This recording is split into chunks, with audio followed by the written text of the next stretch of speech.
Hey, do you want to make yourself rock solid receiving snatches in your Olympic lift? In this video, I'm going to break down the snatch catch position and show you how to do that.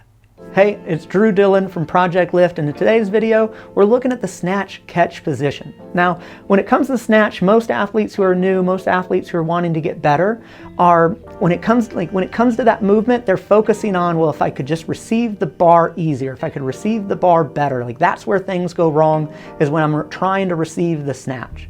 Well, we're going to break it down, and I'm going to show you from the hip on, right? So we're anticipating that everything's come well before the hip, exactly what's going on and where the magic happens.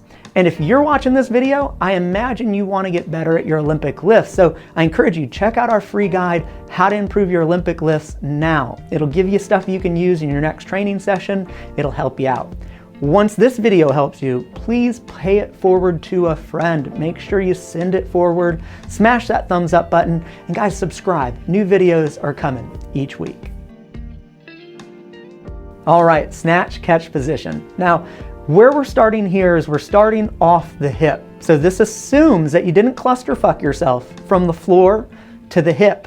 Then everything's gone well and you're in a good position for a good drive at the snatch. Now, just to throw in this little nugget, if something's broken down from the floor to the hip, that will cause the snatch receiving position to be more challenged, to be more difficult. So take that with a grain of salt. Coming off the hip, the first thing that we're focusing on is pulling from the fist.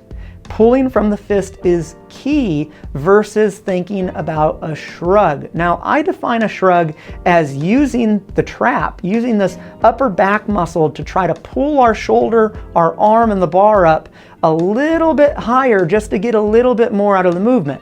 If your shoulder moves as you're pulling with the fist to go underneath the bar, that's fine. But if you're trying to shrug to get the bar to come higher, this is going to mess with your receiving position, the snatch, because it's taking away vital time you would have to get underneath the bar. Now, if you've ever seen that t-shirt or that meme where it has the snatch start position, magic happens, and then receiving the snatch, those positions, then we're going to show you here what is that magic happens. And it is pulling underneath the bar with rhythm and timing. Now, this is bringing in a couple technical points. There's a rhythm and timing to the lift. Okay, when it comes off that hip and we're changing direction, we're pulling underneath, there's a rhythm and a timing.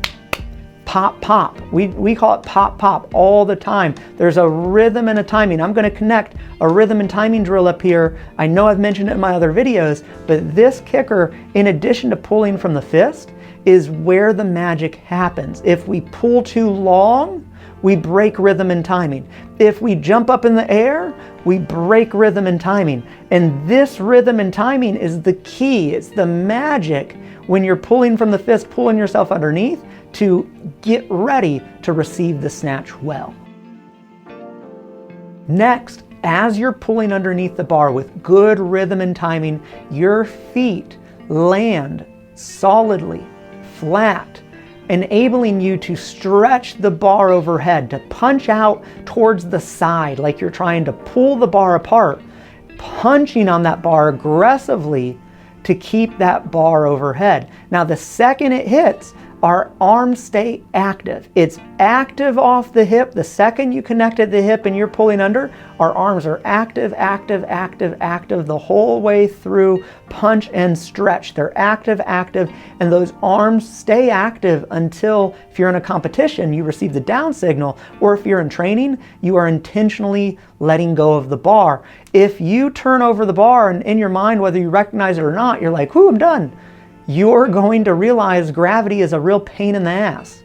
So arms stay active the whole time. So what we're going to do next is we're going to go into just a model shot and talk about some of the key positions that now that we've pulled under the bar, that we pulled with the fist, that we had good rhythm and timing, all those components came together. What are the components? Where are the positions of our body in a good receiving position? The good receiving positions of the body, let's start at the shoulder. With our shoulder is externally rotated. Think about your armpit pointing forward and your shoulder blade coming down and out towards your side versus squeezing it together or trying to pinch it together or shrugging up in the shoulder. The shoulder is down and out with that armpit facing forward.